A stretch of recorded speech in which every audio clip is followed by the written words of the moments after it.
What I'm doing is not how most people spend their New Year's Eve, flying on a one-way ticket to Detroit to buy a used, depreciated German super EV wagon, sight unseen, and driving it with zero plan other than to get 2,300 miles home to California. My daily drive a 30-year-old Bentley project for a year has wrapped, and that car will be for sale on Cars and Bids as soon as Daddy Doug makes a video.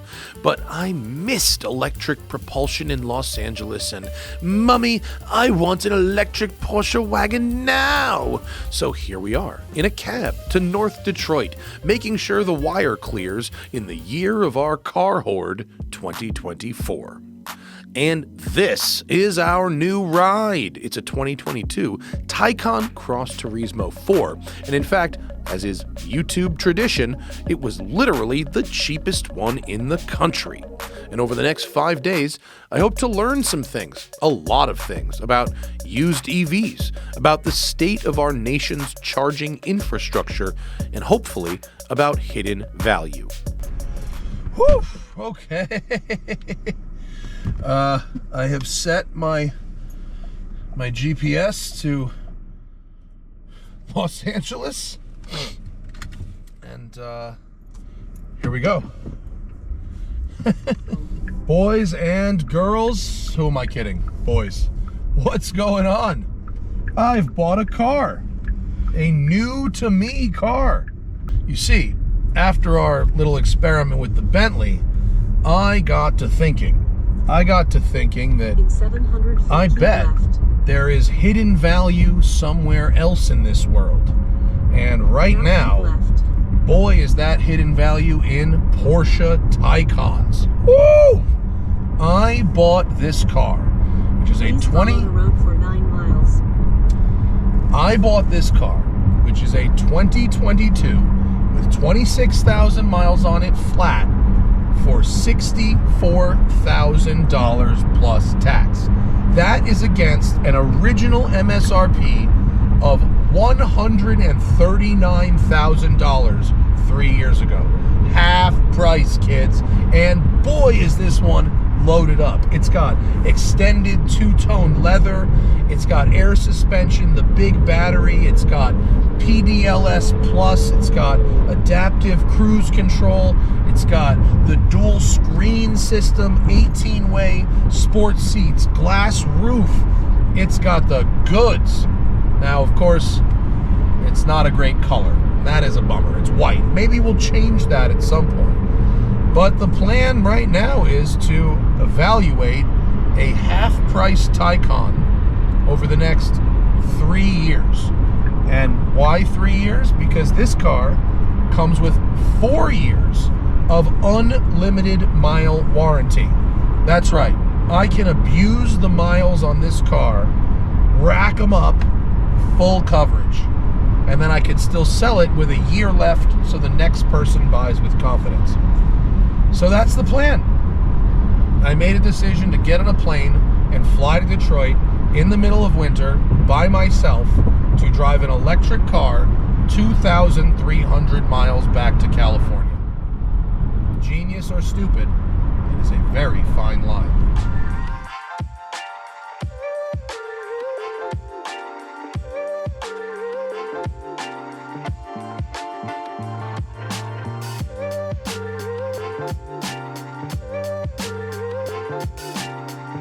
We have been driving for 2 hours and 40 minutes, and let's turn those back on, I guess.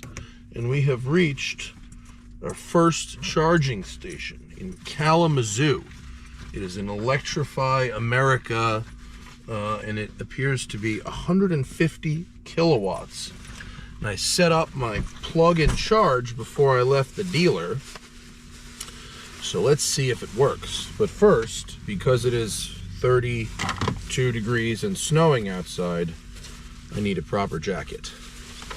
Hopefully, this goes well. I wanted to find out if it was better to fast charge at night before arriving at the hotel or the next morning over coffee. I decided to go for morning so I could warm the car and the battery for the long drive on that charge.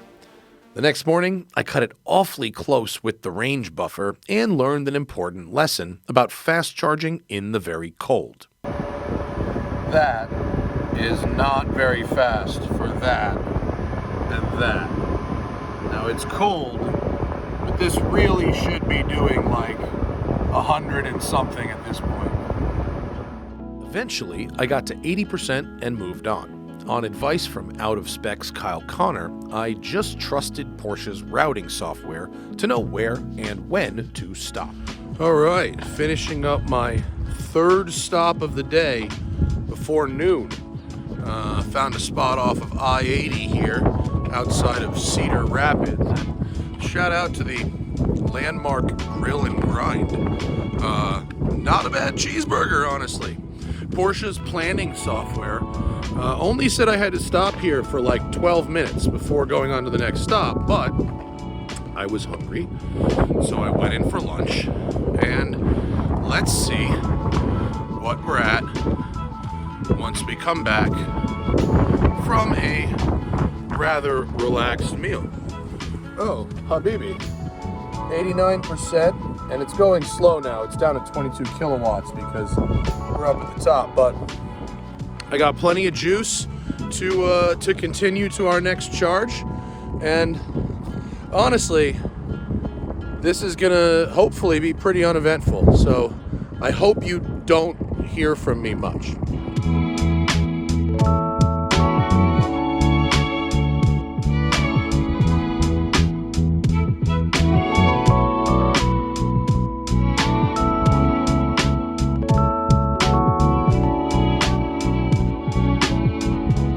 Hello, everybody, and welcome to Nebraska, outside of Omaha. My last charge stop of the day, and I gotta say a couple things. One, seats and ride on this car, amazing. Two, now that I got the plug-in charge set up and I'm using the Porsche route planning system, ace, no stress. It's telling me where to stop and how long, and I have a 100% success rate with fast chargers being there and working when I get there. So that's good. And tomorrow the wife will be meeting me in Colorado, and hopefully the smoothness continues with my new used car. I spent the night in Lincoln and hit the road the next morning early. Good morning, everyone. Start of day 3. I am departing Lincoln, Nebraska. Cool little place. Sort of a mildly progressive enclave in the middle of an otherwise very conservative state, and the home of one of my oldest friends, Mr. Chris Kingsley, and his wife, one of my other actually oldest friends, Jasmine.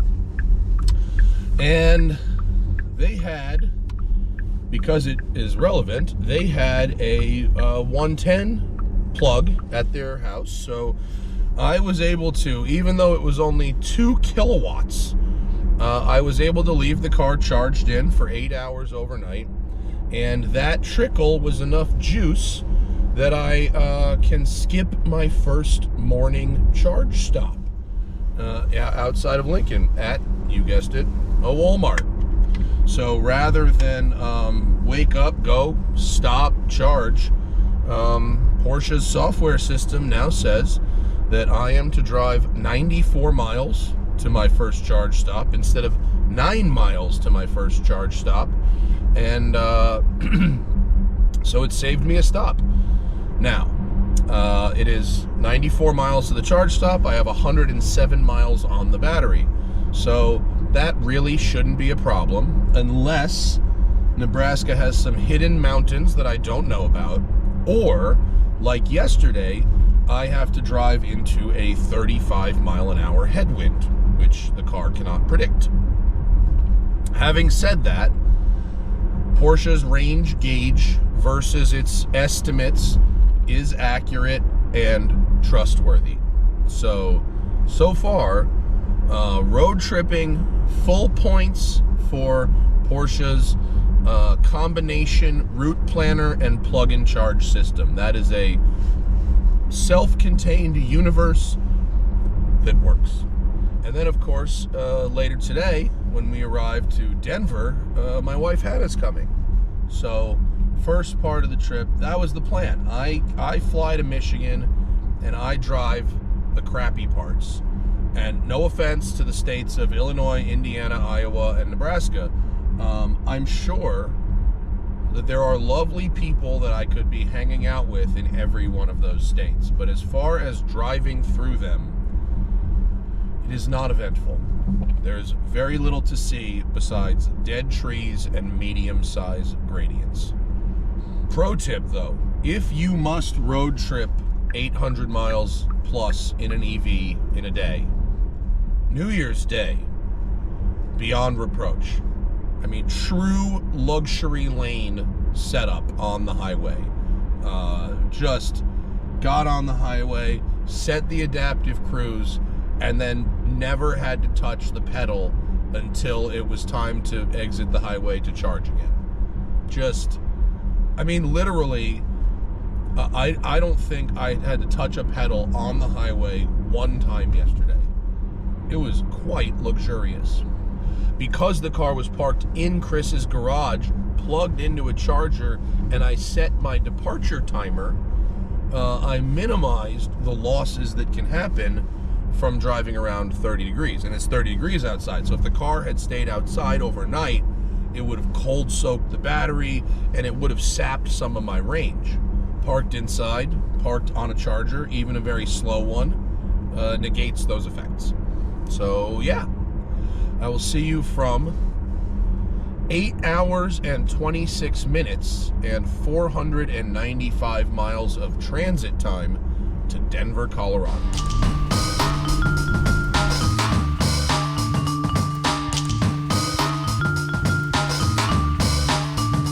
What's happened since we've last spoken? Not much. Several phone calls, podcasts. The Porsche app led me where I needed to go. I'm getting very comfortable. The chargers are working. Not much to say. But I was thinking, the fact that we have to devote so much time to talking about charging, it would be like if we devoted that much time to gas cars talking about fueling them. I know charging is important, just like fueling a gas car is important, and there's a lot more to charging a car than there is to filling a gas car. But still, it would be great if we got to the point where we didn't have to talk about charging all the time anymore.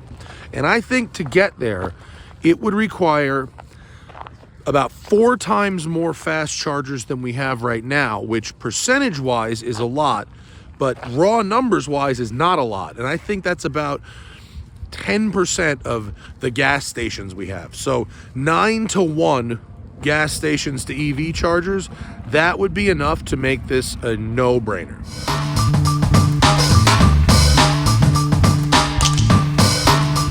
As I wait for the charge here in Sterling, Colorado, I got to thinking. It occurred to me that the range of the car is actually not that important, because the meat of the range is where the charging software wants to send me is about as long as I care to be in the car. It ends up being about 90 minutes each leg. And that, while I could and have done much longer seat time than that in the car, I feel like my back doctor would be very happy with me. And so from a physiological perspective, I think this whole deal is just about right. I'm walking, I'm stretching, I'm getting out of the car as often as my doctor said to. This is good for 43-year-old Matt. I arrived uneventfully in Denver and collected Hannah, but the chargers at our planned overnight stop were taken. So again, the day starts at EA, then west into the mountains. We didn't make it very far. Traffic. I drove for 3 days. No traffic. I pick up my wife. She starts driving. Traffic.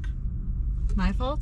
Definitely your fault. What's worse, being 500 and 60 miles from where you need to go and being stuck in horrible, basically almost parked traffic, or being like 3 miles from where you have to go and being in parked traffic? Ooh. 560. I guess. Because we don't know what lies ahead of us. What lies ahead of us. Yeah. So it's Friday morning going to the mountains from Denver. So obviously a lot of people are going skiing for the weekend. 70s, only 2 lanes. This super sucks though. And Pretty though. It's gorgeous, but we have like, you know, it's a 600 mile day. It's like 5 charge stops or 4 charge stops. Even without this, it was going to be long. But it's Hannah's first time driving the car. Hannah, what do you think about our new car? Well, it's very good at going 6 miles an hour. Exceptional. That is for sure. Yeah. It feels great. The seat goes up high enough, which is delightful. This could be a little longer for when I need. Yeah, you know blockage. what? I noticed that the other day. It doesn't have an extendo thing on the end of it. I want one that comes down, not a crow. Oh, it goes down? Oh, yeah, like okay. Yeah. But, you know, otherwise. Somebody with a 3D printer, make us like a clip-on bit for that. A little clip-on.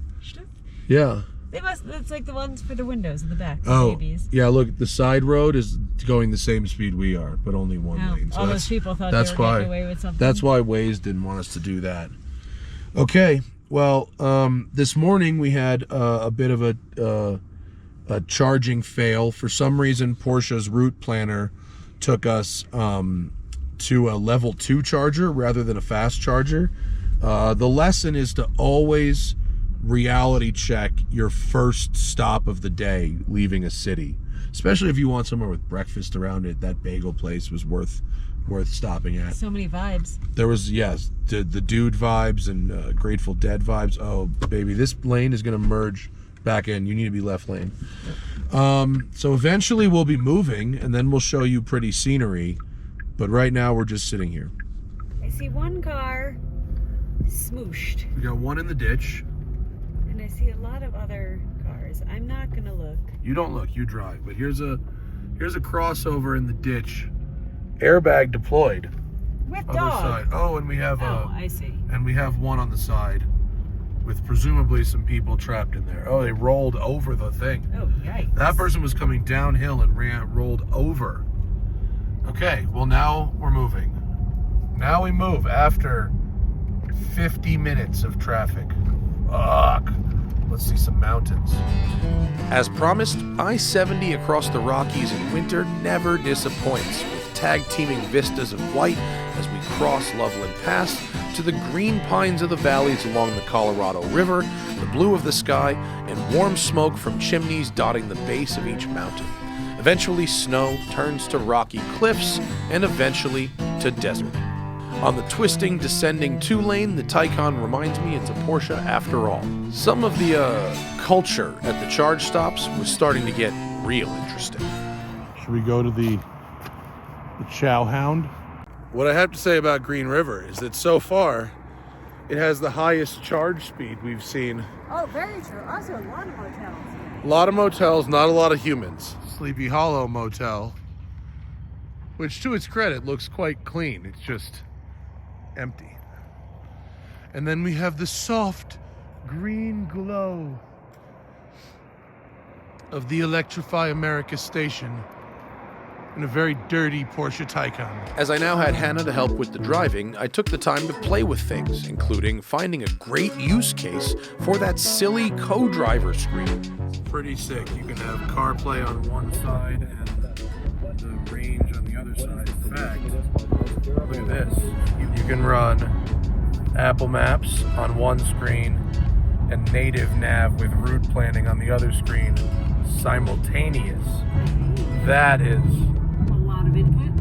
it's a lot of input, but if you need them to do different things though.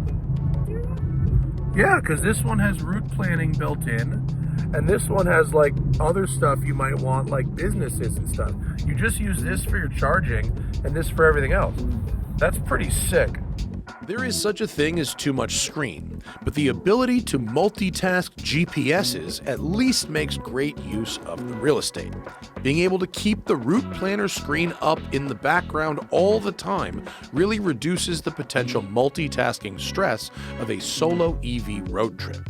As the sun set over the high desert to close out my 4th straight day of radar, cruise control, drive, charge, repeat, Hannah and I bathed in a fishbowl of color before parking in St. George for the night.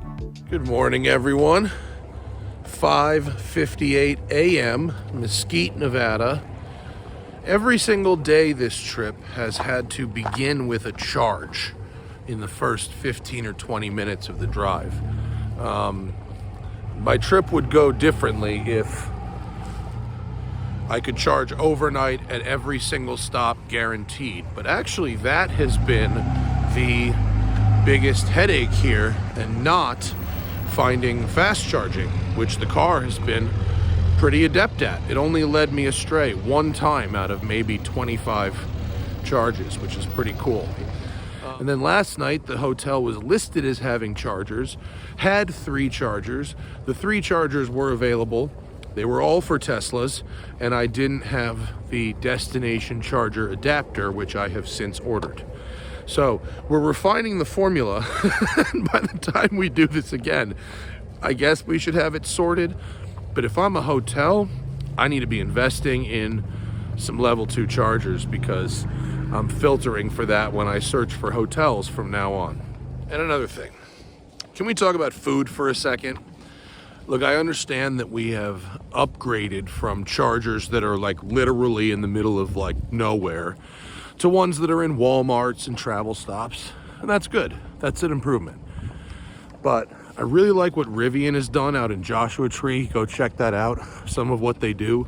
It's kind of corny, but I get it with this one, because like I'm not looking for an Erewhon, but I'd really like some of these things put in places with healthy food.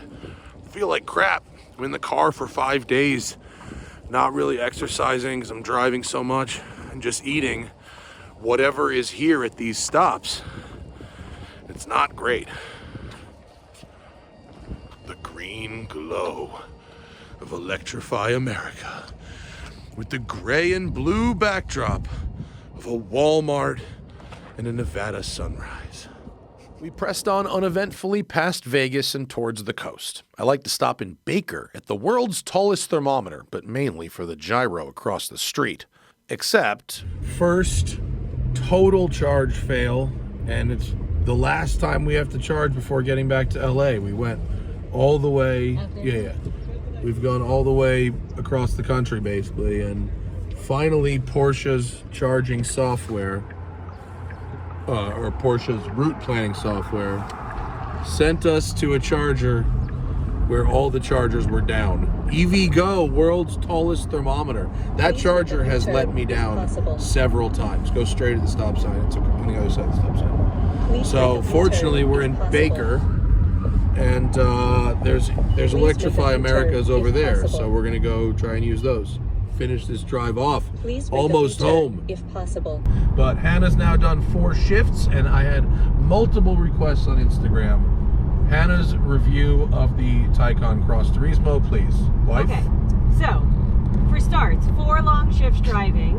Have yet to have the telltale butt cramp that usually comes from such a long stretch, which is nice. Yeah. So seats, very good. Seat goes up even higher than I needed it, which was one of my concerns for sure. Air vents, not a fan of having to use the screen. I just need some air flowing, and now there's too many buttons. Touchscreen controls on vents are no good. We're not talking about the thing, we're talking about the thing that actually controls the direction of the vent. Yes. That was settled science, and it did not need reinventing. Yes. Okay. The brake pedal, Right. very uncomfortable for me. You'll get used to it. I know, but will you get used to me like gently braking and then slamming on the brake because I don't understand how the car is stopping? I think maybe leaving a little more distance between yourself and the car in front might be a workaround for that problem. It's a very handy tip. What Hannah is describing is I've talked about it a lot, is the transition between when you hit the, Porsches don't have one pedal drive. They coast, right? They freewheel. So when you first press the brake, it doesn't activate the calipers. It activates the regen the same way a one pedal drive system would. And then you press it more and it grabs the calipers. And so there's a sort of slight transitional jerkiness, and you have to reprogram how you hit the brakes. But it's okay, she'll learn. I'm very used to the paddle brakes, or the Bentley, where I just have to stand on them. The Bentley has hydraulic brakes. That's a totally different thing. Those are weird too. You've had a series of cars with interesting brakes. That's me. I love an interesting brake. These are good. They've been saying that about me for ages. Okay, but anyway, daily driver status approved? Absolutely approved. Okay. Yes. Excellent. But some concerns. What are the concerns? Well, not concerns, but the few hiccups. Rear view. Oh, yeah, okay. So there's been as far as hiccups on the road, there have been just a couple little hiccups. One, I got a warning light saying that our high beams were not functioning properly. The high beams were functioning properly. The warning light went away and never came back. So there's one. We had one charge error where the charger said it couldn't connect to the vehicle. I unplugged the charger, turned the car on, plugged it back in, and then it worked. Done. We had and the rear view camera for some reason is like foggy. Like it's dirty. It looks like it's dirty, but I'm cleaning it and it doesn't get clean. So I'm wondering if there's some like grime or something like inside of it. I don't know, but bumper to bumper warranty going to solve that problem. Other than that, this car is pretty spectacular. It's lovely. So we'll see you back in California. I don't know why we keep doing this every single time we take an electric car anywhere outside the city. It's always like, well, we can make it home. We have the 3 miles cushion to play with to make it home. And so here we are, coming back from Vegas. Now that we're in the city or county limits of LA, 68 miles to home, 73 miles on the battery. Now, the good news is that Porsche's battery, their math is accurate. So, and 5 miles, like, that's, in LA, 5 miles is a lot. That's like halfway across the city. But still. It could be 4 hours. Single digits is still stressful. So we may end this video on a stressful note yet. Spoiler alert, we made it home with 15 miles of range to spare. And while yes, driving an EV across the country is still not as convenient as a gas car, the fact is we made it with zero planning and zero familiarity with the vehicle at the start, in winter temperatures, which affect EV road tripping.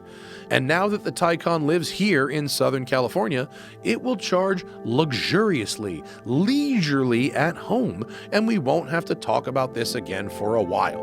Lots of lessons were learned on this trip, but most importantly, we learned how much we look forward to living with this car for the next couple of years, using it, filming with it, maybe customizing it a bit, and hopefully my bet on finding value where others may have missed it will pay off. And remember, always fight your tickets on the Off the Record app available in the Android and iOS store, or go to offtherecord.com/TST.